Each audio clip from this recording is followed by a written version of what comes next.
Hello. ചെറുതും വലുതുമായ ഒരുപാട് സിനിമകൾ വന്ന ഒരു മാസമായിരുന്നു ഏപ്രിൽ. അതിൽ ഭൂരിഭാഗം സിനിമകളും നല്ല സിനിമകളായിരുന്നു. തിയേറ്ററിൽ ഇപ്പോഴും സക്സസ്ഫുൾ ആയിട്ട് റൺ ചെയ്യുന്നുണ്ട്. അടുത്ത ഒരാഴ്ച മറ്റൊരു വമ്പൻ ചിത്രം വരാനിരിക്കുന്നുണ്ട്. അപ്പോൾ അതിനിടയ്ക്ക് ഈ ഒരാഴ്ചത്തെ ഗ്യാപ്പ് ഫില്ല് ചെയ്യാനായിട്ട് വന്ന വിഷ്ണു അരവിന്ദ് സംവിധാനം ചെയ്ത് ഷറഫുദ്ദീൻ, കല്യാണി പണിക്കർ എന്നിവർ അഭിനയിച്ച മധുവിധു എന്ന സിനിമയെക്കുറിച്ചാണ് ഈ വീഡിയോ.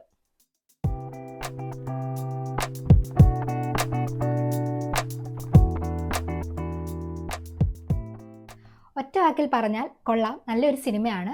ഒരു 150 രൂപ മുടക്കി സിനിമ കാണുന്ന പ്രേക്ഷകനെ സാറ്റിസ്ഫൈ ചെയ്യിക്കുന്ന എല്ലാ എലമെന്റ്സും ഉള്ള ഒരു ഫീൽ ഗുഡ് ഫാമിലി ഡ്രാമ മൂവിയാണ് മധുവിധു. പുരുഷന്മാർ മാത്രമുള്ള ഒരു ഫാമിലിയിൽ കല്യാണവുമായിട്ട് ബന്ധപ്പെട്ട് ഉണ്ടാവുന്ന പ്രോബ്ലംസ് ആണ് സിനിമയുടെ ഒരു സ്റ്റോറി ലൈൻ. തുടക്കത്തിൽ ഒരു സ്ലോ പേസിലാണ് സ്റ്റാർട്ട് ചെയ്യുന്നത്.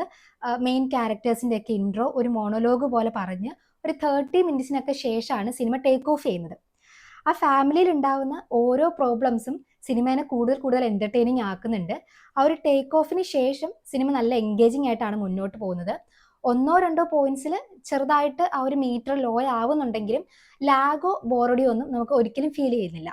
സിനിമയിൽ ആദ്യം എനിക്ക് കുറച്ച് ഡൗട്ട്സ് ഒക്കെ ഉണ്ടായിരുന്നു. കാരണം നമ്മൾ പ്രതീക്ഷിക്കാതെ നമുക്ക് ചെറുതായിട്ട് തോന്നുന്ന പല കാര്യങ്ങളും ഈ ഒരു ഫാമിലിയിൽ വലിയ വിഷയവും, എന്നാൽ വലുതെന്ന് തോന്നുന്ന വിഷയങ്ങളൊക്കെ ഇവർ ചെറുതായിട്ട് നിസ്സാരമായിട്ടാണ് കാണുന്നത്. അപ്പോൾ ആ ഒരു ഡൗട്ട് നമുക്കുണ്ടായിരുന്നു. പക്ഷേ പിന്നീട് അങ്ങോട്ട് പോകുമ്പോൾ ഈ ഒരു ക്യാരക്ടേഴ്സ് എല്ലാം തന്നെ വളരെ സാധാരണക്കാരായിട്ടാണ് കാണിക്കുന്നത്.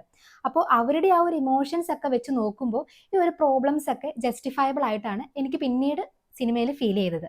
ഈ സിനിമ ഒട്ടും ലാഗ് ഇല്ലാതെ പ്രേക്ഷകനിലേക്ക് എത്തിക്കാൻ സാധിച്ചതിൻ്റെ ഒരു മെയിൻ ഫാക്ടർ ഇതിൻ്റെ സ്ക്രിപ്റ്റിൻ്റെ ആ ഒരു സ്ട്രെങ്ത് ആണ്. ഒരൊറ്റ പ്രോബ്ലത്തെ ചുറ്റിപ്പറ്റിയാണ് സിനിമ ഡെവലപ്പ് ചെയ്തിരുന്നെങ്കിൽ ചിലപ്പോൾ നല്ല രീതിയിൽ ലാഗ് ഉണ്ടാവാൻ ചാൻസ് ഉണ്ടായിരുന്നു. പക്ഷേ ഈ ഒരു ഫാമിലിയിലേക്ക് ഒന്നിനു പുറകെ ഒന്നായിട്ട് ഒരുപാട് ഇഷ്യൂസ് വന്നപ്പോൾ അത് നല്ല രീതിയിൽ പ്രേക്ഷകനെ എൻഗേജ് ചെയ്യുന്ന രീതിയിൽ എക്സിക്യൂട്ട് ചെയ്യാനായിട്ട് സിനിമയിൽ സാധിച്ചിട്ടുണ്ട്. മറ്റൊരു പോസിറ്റീവ് കാസ്റ്റിംഗ് ആണ്. എല്ലാവരും അവരുടെ റോള് നല്ല രീതിയിൽ അവതരിപ്പിച്ചിട്ടുണ്ട്. അത്യാവശ്യം നല്ലൊരു സെറ്റ് ഓഫ് ആക്ടേഴ്സ് ഉണ്ട്. ജഗദീഷ്, സായ്കുമാർ, അസീസ്, ശ്രീജയ, ഒരുപാട് നല്ല ആക്ടേഴ്സ് ഉണ്ട്. കൂടെ കുറച്ച് പുതുമുഖങ്ങളും ഉണ്ടായിരുന്നു. അവരൊക്കെ ആണെങ്കിലും ഭംഗിയായിട്ട് അവരുടെ റോൾ അവതരിപ്പിച്ചിട്ടുണ്ട്. കല്യാണി പണിക്കറിൻ്റെ ഡെബ്യൂ ഫിലിം ആണെങ്കിലും നല്ല രീതിയിൽ ആ ഒരു റോള് ക്യാരി ചെയ്തിട്ടുണ്ട്. ഒരു സ്മാർട്ടായിട്ടുള്ള എന്നാൽ ചെറിയ പരിഭവങ്ങളും പിണക്കങ്ങളും വാശിയൊക്കെ ഉള്ള ഒരു പെൺകുട്ടിയുടെ റോളാണ് ചെയ്തിരിക്കുന്നത്. നല്ല രീതിയിൽ എക്സിക്യൂട്ട് ചെയ്തിട്ടുണ്ട്. എനിക്ക് ഒരു ഭാഗത്ത് മാത്രം ഒരു ഇമോഷണൽ സീനിൽ ഡബ്ബിങ് എന്തോ ഒരു പോരായ്മ ഉള്ള പോലെ തോന്നി. പക്ഷെ ബാക്കി സീനിലെല്ലാം വളരെ നന്നായിട്ടുണ്ടായിരുന്നു. ആ ഒരു ഒറ്റ സീനിൽ മാത്രമാണ് എനിക്ക് അങ്ങനെ ഒരു ഫീൽ ഉണ്ടായത്. ഹെഷാം അബ്ദുൾ വഹാബാണ് മ്യൂസിക് ചെയ്തിട്ടുള്ളത്. ആദ്യത്തെ ഒരു സോങ് ഷറഫുദ്ദീനും കല്യാണിയുടെയും ലവ് സ്റ്റോറി കാണിക്കുന്ന ഒരു സോങ് ഉണ്ട്. അതാണ് എനിക്ക് ഉള്ളതിൽ ഏറ്റവും ഇഷ്ടപ്പെട്ടത്. ബാക്കി സോങ്സും മെച്ചപ്പെട്ടത് തന്നെയായിരുന്നു. എനിക്ക് ആകെ 2 പോരായ്മകളാണ് തോന്നിയത്. പോരായ്മകൾ എന്ന് പറയാൻ പറ്റില്ല, ചെറിയൊരു സജഷൻ. കുറച്ചും കൂടിയൊക്കെ കോമഡി ഇൻക്ലൂഡ് ചെയ്യാമായിരുന്നു. കാരണം നല്ല കോമഡിക്ക് സ്കോപ്പുള്ള ഒരു സ്റ്റോറി ലൈനാണ്.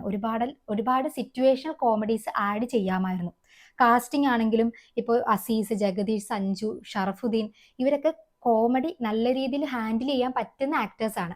അപ്പോൾ കുറച്ചും കൂടെയൊക്കെ കോമഡി ഇൻക്ലൂഡ് ചെയ്തിരുന്നെങ്കിൽ ഞാൻ ചില മൊമെന്റ്സിൽ ഒന്ന് ലോ ആയി, മീറ്റർ ഒന്ന് ലോ ആയി എന്ന് പറഞ്ഞല്ലോ, അതൊക്കെ ഒന്ന് കോമ്പൻസേറ്റ് ചെയ്യാൻ പറ്റുമായിരുന്നു. ഇതിനൊരു സ്ട്രോങ് എക്സാമ്പിൾ ആണ് ഈ ഒരു കല്യാണം ഉറപ്പിച്ച് കഴിയുമ്പോൾ റിലേറ്റീവ്സ് വരുന്നൊരു സീനുണ്ട്. അതിൽ ഒരു അമ്മാവൻ ക്യാരക്ടർ ചെയ്യുന്ന ഒരാളുണ്ട്. പുള്ളി നല്ല രീതിയിൽ കോമഡി ചെയ്യുന്ന ആളാണ്. അപ്പോൾ ആ ഒരു സീനിലൊക്കെ നല്ല കോമഡിക്ക് സ്കോപ്പ് ഉണ്ടായിരുന്നു. പക്ഷെ അവിടെയൊക്കെ വന്ന കോമഡികൾ കുറച്ചൊക്കെ പാളിപ്പോയിട്ടുണ്ട്. അവിടെ ഇവിടെ ഒരുപാട് തമാശകൾ പാളിപ്പോയിട്ടുണ്ടായിരുന്നു. അത് ഒരു ചെറിയ പോരായ്മയായിട്ട് ഫീൽ ചെയ്തു. രണ്ടാമത് തോന്നിയത് ഫസ്റ്റ് ഹാഫിലെ ഷറഫുദ്ദീൻ്റെയും കല്യാണിയുടെയും പോർഷൻസ്, ലവ് സ്റ്റോറീസ് ഒക്കെ വരുന്നത് കുറച്ചും കൂടെ കൺവിൻസിങ് ആക്കായിരുന്നു. കുറച്ചും കൂടെ ഇൻട്രസ്റ്റിംഗ് ആയിട്ട് എക്സിക്യൂട്ട് ചെയ്യാമായിരുന്ന കുറച്ച് പോർഷൻസ് ആണ്. ഇപ്പോഴും ഒരിക്കലും മോശം എന്ന് പറയാൻ പറ്റില്ല, കുറച്ചും കൂടെ ബെറ്റർ ആക്കാമായിരുന്നു എന്ന് മാത്രമേ ഉള്ളൂ. ഭരതനാട്യം, മോഹിനിയാട്ടം സിനിമയൊക്കെ കണ്ട് ഇഷ്ടപ്പെട്ട ഒരാളാണെങ്കിൽ കണ്ണും പൂട്ടി ടിക്കറ്റ് എടുക്കാൻ പറ്റുന്ന ഒരു സിനിമയാണ് മധുവിധു. ഫാമിലി ആയിട്ട് കുട്ടികളുടെ കൂടെ തന്നെ പോയി കാണാൻ പറ്റുന്ന ഒരു സിനിമയാണ്.